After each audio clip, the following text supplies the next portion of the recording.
Hello student आज हम एक नया चैप्टर शुरू करेंगे। चैप्टर का नाम है wave optics. Wave optics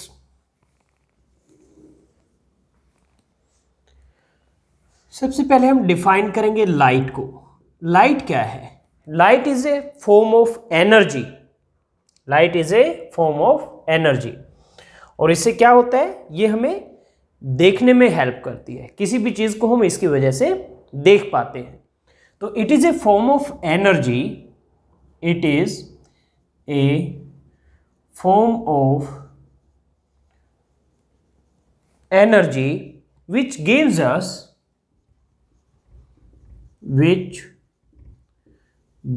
us sensation of sight. Sensation of sight. Okay, अब हम लाइट वेव्स की प्रॉपर्टी पढ़ेंगे। लाइट वेव्स की प्रॉपर्टीज क्या है? तो नेक्स्ट हमारा टॉपिक है property of light waves. Properties of light waves. Light waves. तो number 1, they travel in a straight line. Okay, light waves travel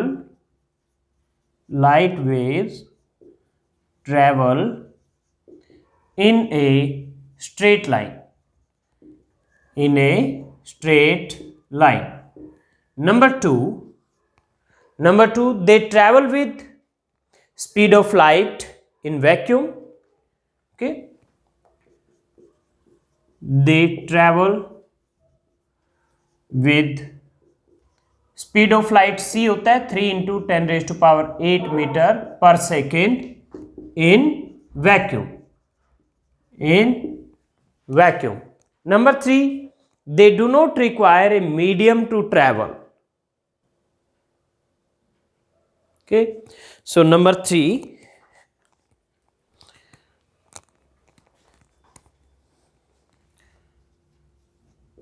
they do not require a medium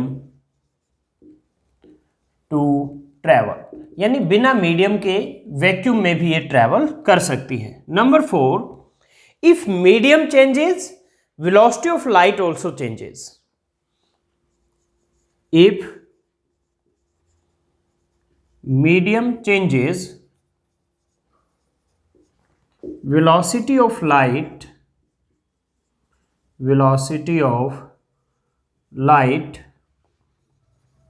also changes.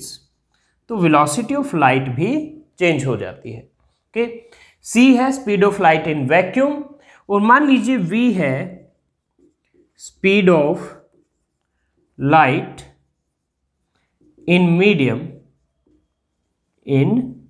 Medium. तो जो refractive index है, refractive index of medium mu, ये होगा c bye v के equal होगा। Light waves में reflection भी हो सकता है, रिफ्रैक्शन भी हो सकता है और पोलराइजेशन भी हो सकता है। ओके, तो number 5, they can be refracted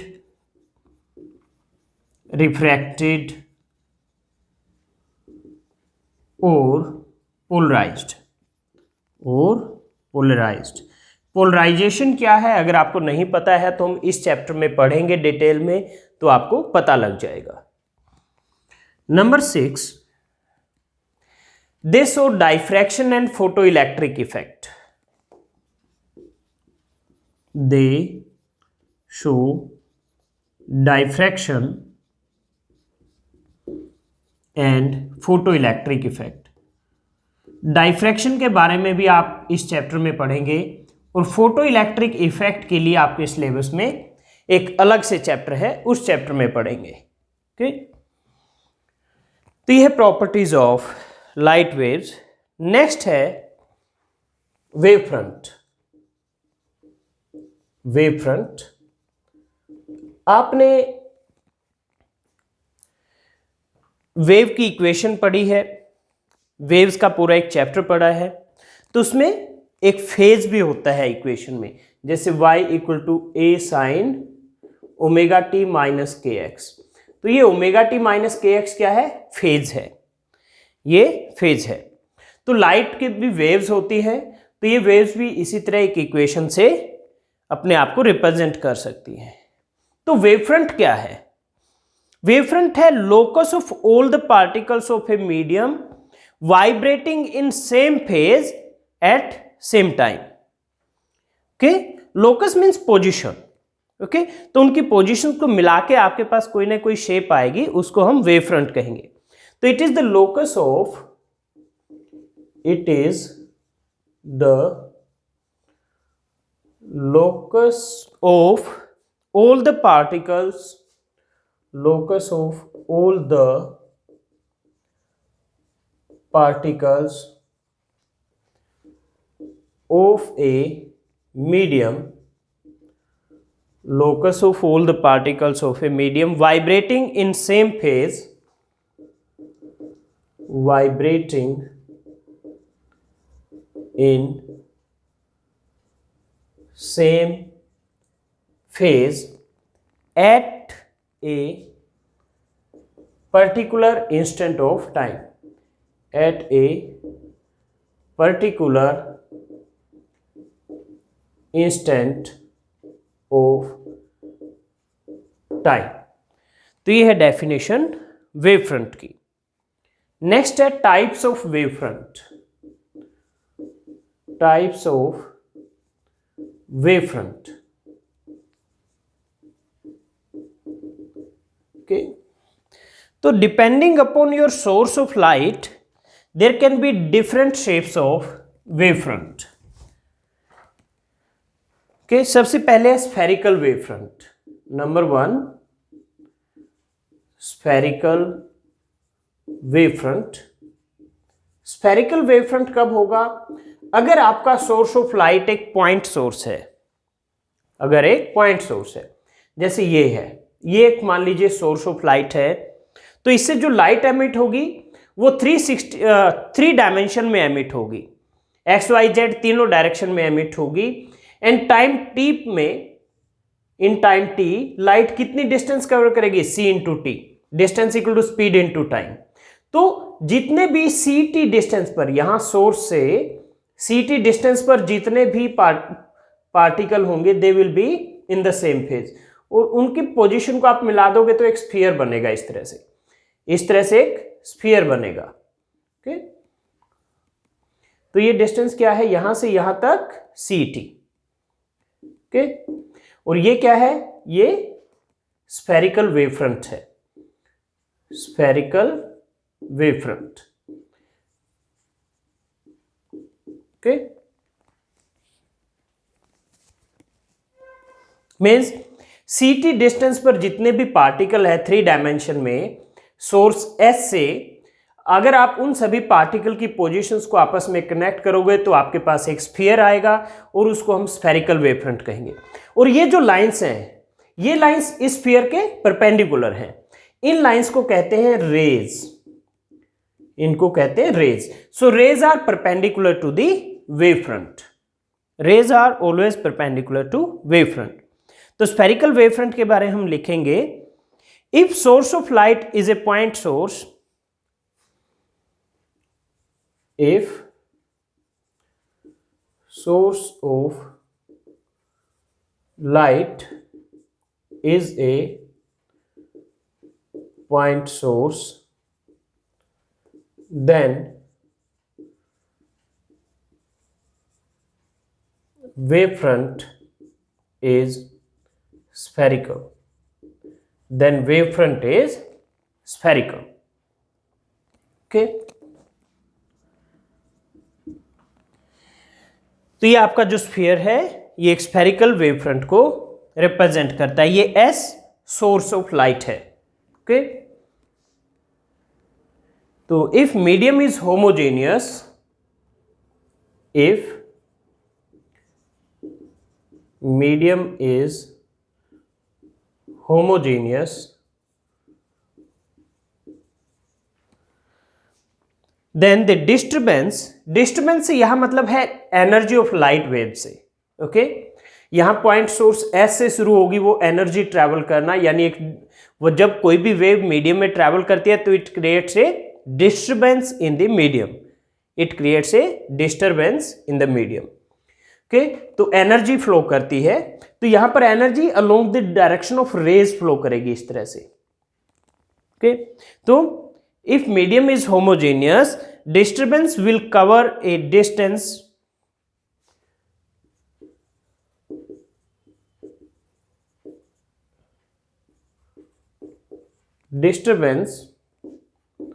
will cover a distance ct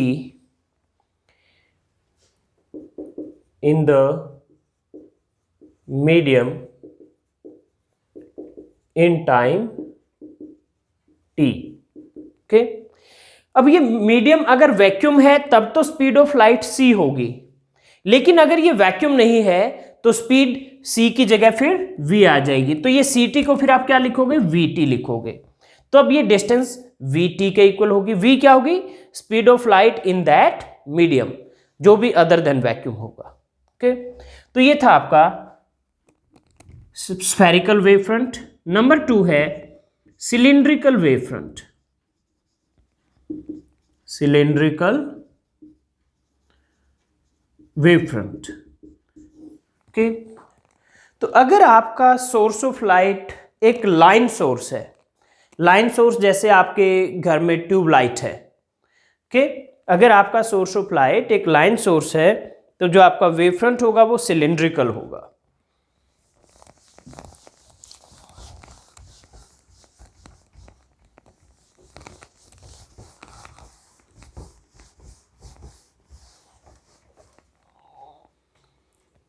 तो हम यहां लिखेंगे if source of disturbance is a line source. Again मैं बता रहा हूं यहां डिस्टर्बेंस वर्ड का मतलब है एनर्जी, एक तरह से कि वेव की जो एनर्जी प्रोपेगेट कर रही है मीडियम में, उसके बारे में हम बात कर रहे हैं। Okay, if source of disturbance is a line source, if source of disturbance is a line source, then the wavefront is cylindrical, then the wavefront is cylindrical। all the points, जैसे मान लीजिए ये आपका लाइन सोर्स है, तो इससे जितने भी इक्वी डिस्टेंट पॉइंट होंगे, मान लीजिए टाइम टी के बाद वीटी, जो लाइट यहां से शुरू होगी टाइम टी के बाद वीटी डिस्टेंस करके यहां पर पहुंच जाएगी, तो वीटी डिस्टेंस पर होंगे सभी जो पॉइंट ऑफ डिस्टर्बेंस होंगे आफ्टर टाइम टी, इस तरह से। तो they will lie on A cylindrical surface like this. Okay, इस तरह से। तो इधर भी ये डिस्टेंस VT होगी, VT। ओके, ये डिस्टेंस भी VT। तो ये तो क्या है, ये रेज है, और ये जो डॉटेड से मैंने शो किया है ये क्या है, ये सिलिंड्रिकल वेव फ्रंट है, सिलिंड्रिकल वेव फ्रंट। ओके, तो हम यहां लिखेंगे all the points equi distance from line source, all the points equidistant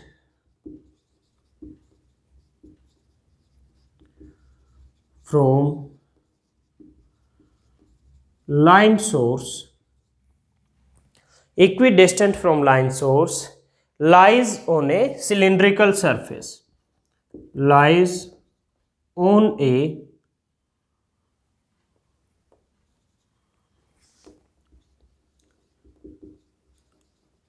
cylindrical surface. Okay,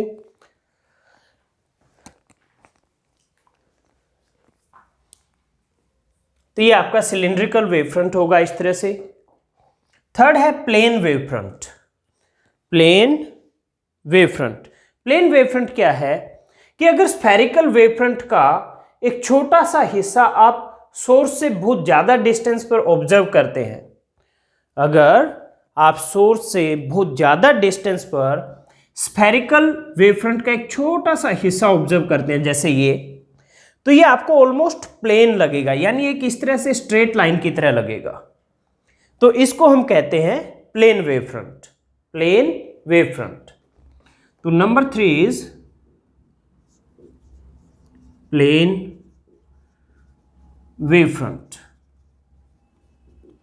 okay student, इसमें ये जो मैंने एरो सिंबल के साथ लाइन शो की है, ये क्या है? रेज है।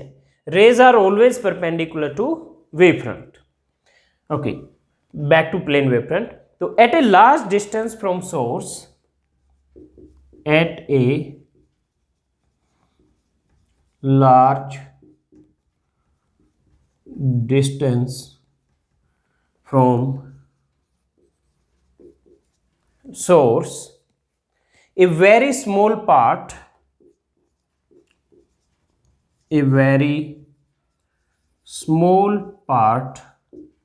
of a spherical wavefront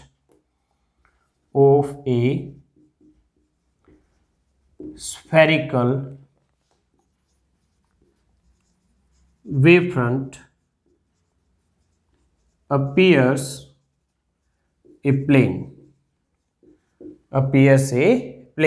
This is called plane wavefront. This is called plane wavefront. Plane wavefront. तो प्लेन वेवफ्रंट कुछ इस तरह से होगा, ऐसे। ये प्लेन वेवफ्रंट है,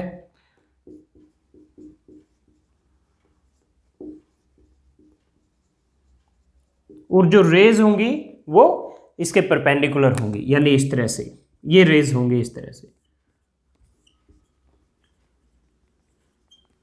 ओके, तो ये 3 तरह के वेवफ्रंट हैं आपके सिलेबस में, spherical, cylindrical and plane wavefront.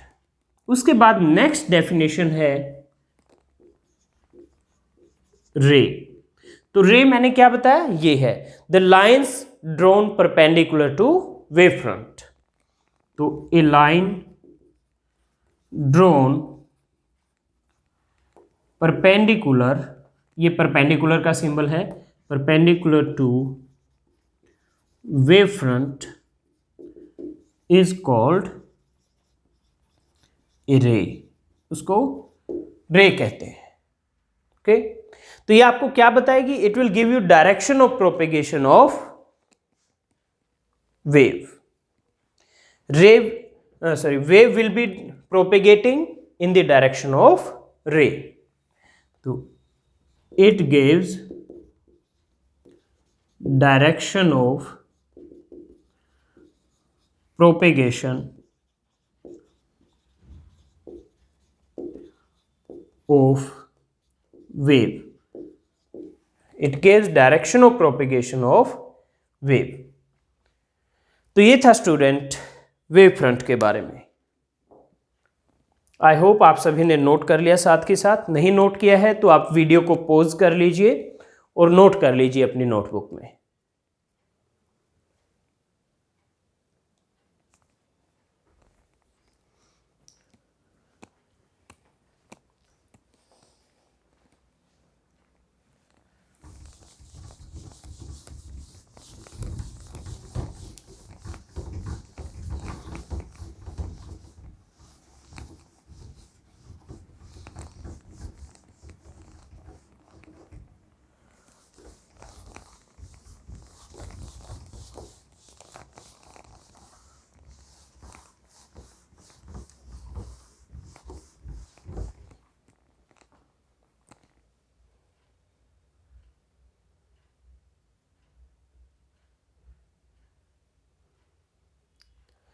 Student आपका नेक्स्ट टॉपिक है Huygens principle.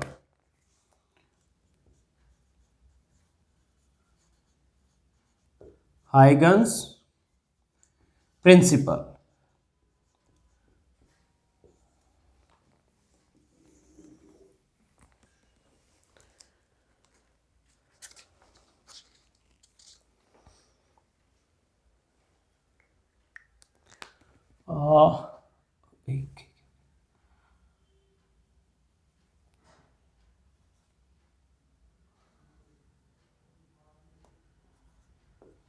Huygens principle. Okay, तो ये जो हाइगन्स प्रिंसिपल है ये आपको एक वेव फ्रंट की या फिर एक वेव की ट्रैवलिंग की ज्योमेट्रिकल डिटेल्स के बारे में बताता है। Okay, this principle give geometrical details of travelling of a wave. कैसे, ये अभी हम डिस्कस करेंगे।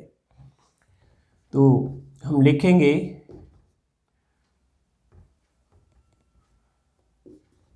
this principle gives geometrical details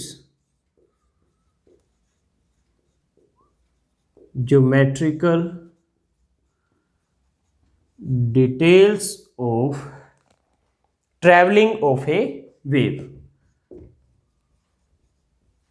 traveling of a wave। Okay, it is used to find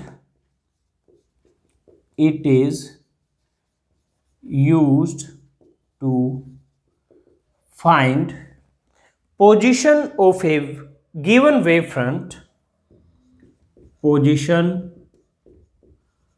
of a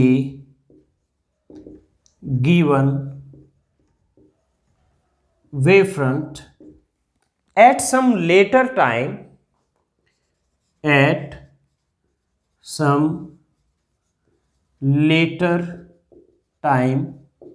if its present position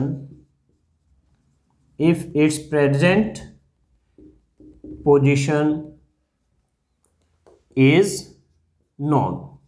अगर present position पता है तो for example जैसे मान लीजिए ये आपका लाइट सोर्स है, तो ये एक स्फेरिकल वेवफ्रंट है एट टाइम t1। तो टाइम t2 पर इसकी पोजीशन क्या होगी, इस तरह से कुछ होगी। टाइम t2 पर ये जो वेवफ्रंट था ट्रैवल करके यहां पहुंच गया, तो यानी नया वेवफ्रंट बन गया एक तरह से, यहां सेकेंडरी वेवफ्रंट बन गया ये। तो टाइम t1 पर अगर यहां था तो टाइम t2 पर यहां होगा। तो ये पोजीशन हम कैसे फाइंड आउट करेंगे, हाइगन्स प्रिंसिपल की हेल्प से। तो अभी हम ज्योमेट्रिकली उसको कैसे कैलकुलेट करेंगे वो भी डिस्कस करेंगे।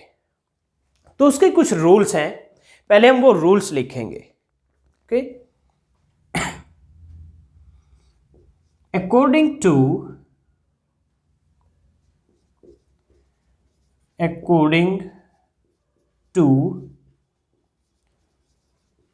Huygens principle, according to Huygens principle, number 1, each point on a wavefront,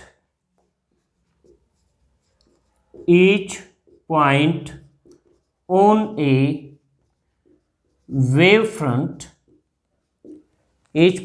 wavefront acts as a fresh source, as a fresh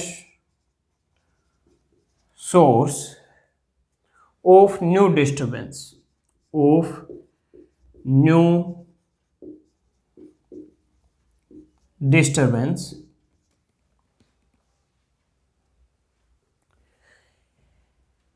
called secondary wave, और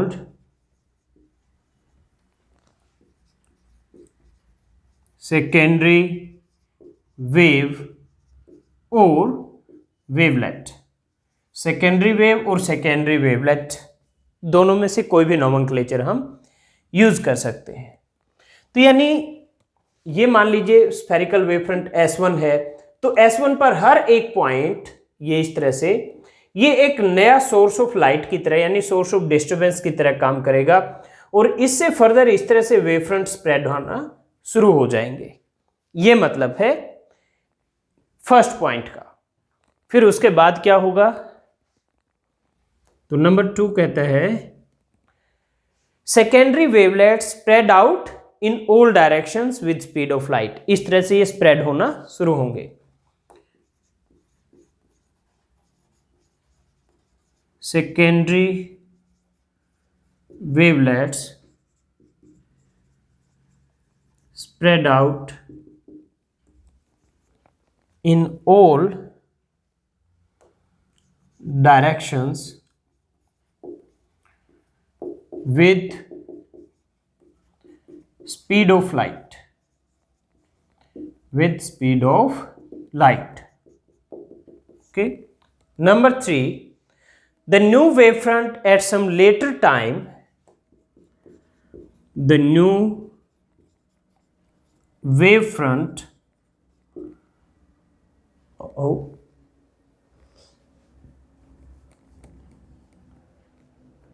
the new wavefront at some later time is given by the forward envelope, is given by the forward envelope of the secondary wavelet, of the secondary wavelet at that time। तो अब आप थोड़ा सा ये लग रहा होगा सर ये forward envelope of secondary wavelet क्या है, तो स्टूडेंट अभी मैं उस पर आ रहा हूं, आप लिख लीजिए। जब तक ये टॉपिक खत्म होगा हाइगन्स प्रिंसिपल, तब तक आपको वो समझ आ जाएगा अच्छे से। तो अभी आप ये लिख लीजिए।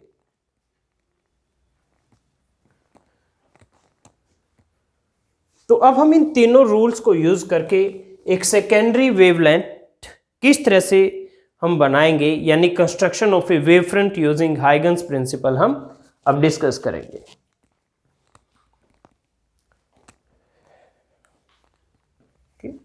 तो अब टॉपिक है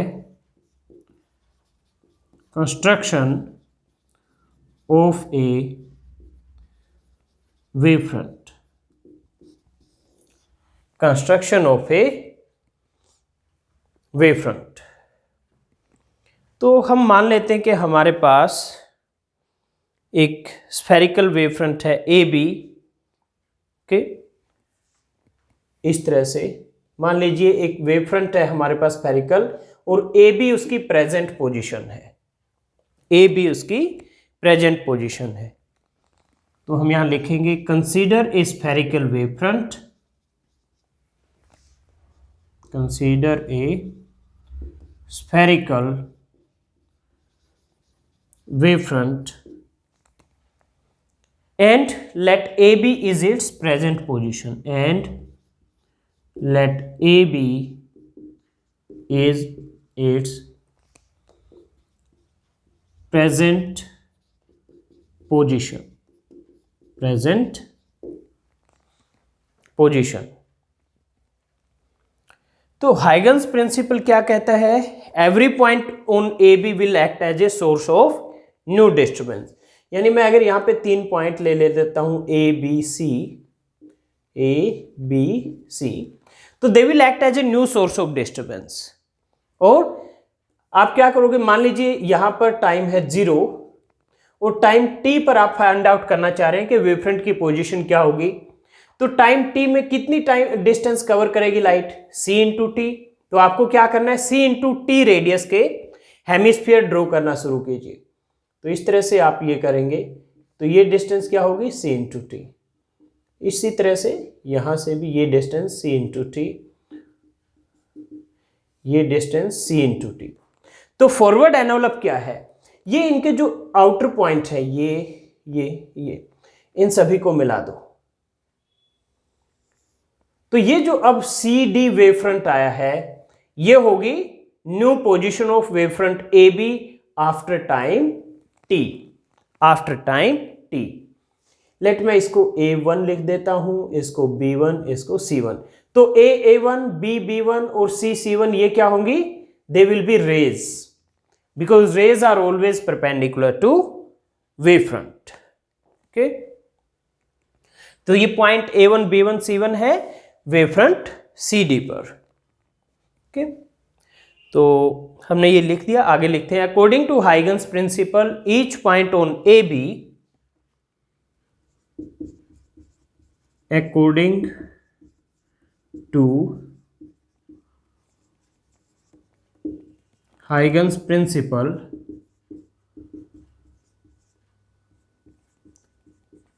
each point on AB is a source of new disturbance, is a source of new disturbance. Okay, if c is speed of light in medium, if c is speed of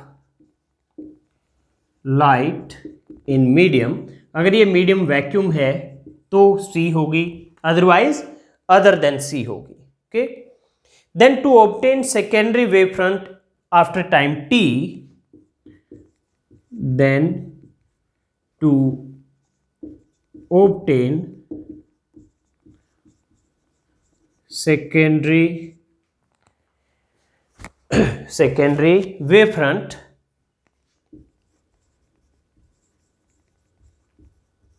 after time t,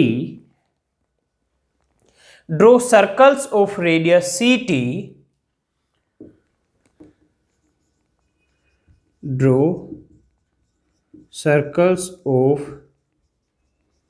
radius ct at each point on AB, at each point on AB। तो ये आपने जो dotted से draw किए हुए हैं ये आपने CT रेडियस के साथ ड्रॉ कर दिए। ओके, तो उसके बाद क्या होगा? The forward envelope of CD, ये जो फॉरवर्ड एनवलप इन पॉइंट A1, B1, C1 को कनेक्ट करके जो आपने बनाया है, gives new wave front at time t। The forward envelope of CD, या फिर forward envelope CD, because CD itself is forward envelope, gives new wavefront, gives new wavefront at some later time t, later time t। Student, तो ये आपने नया wavefront बना दिया। इसमें जो लाइंस A1, B1, C1 ये सब है, they are rays. Lines A1, B1 and C1 etcetera, और भी बहुत सारी रेज ऐसे बन सकती थी लाइंस इसमें। Okay, etcetera are perpendicular to wavefront AB and CD, are perpendicular to, ये perpendicular का सिंबल है, perpendicular to wavefront AB and CD. They are called rays. They are called rays.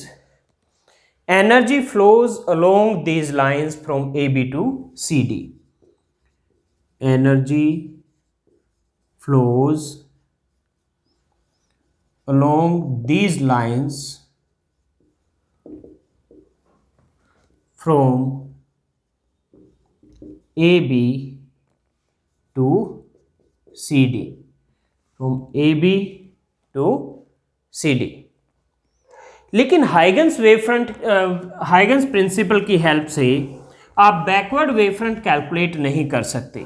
Backward wavefront का मतलब है कि आपको present position पता है और इससे टी टाइम पहले पोजीशन क्या थी ये आप फाइंड आउट करना चाहते हैं। ओके, चलिए लिखते हैं backward wavefront,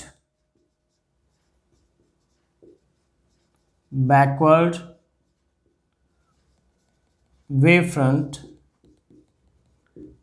cannot be constructed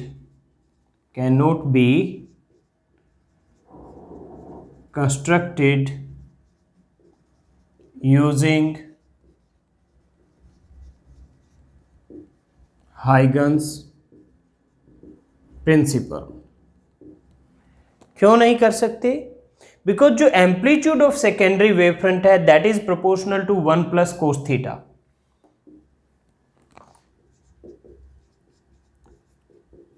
amplitude of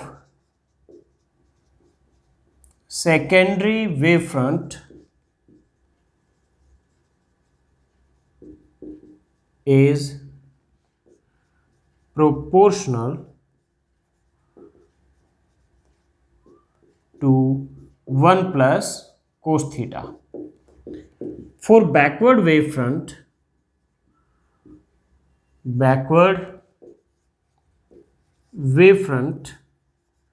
theta equal to pi यानी 180 डिग्री। तो cos 180 -1 होता है तो 1 - 1 0। So amplitude of backward wavefront is 0।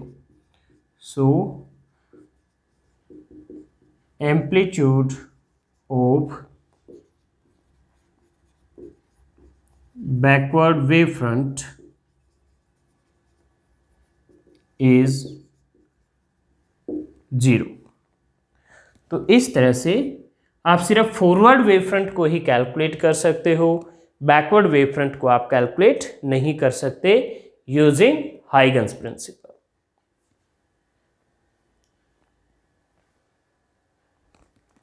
Student, आज की क्लास हम यहीं पर एंड करते हैं। नेक्स्ट क्लास में मिलते हैं आपसे नेक्स्ट टॉपिक के साथ।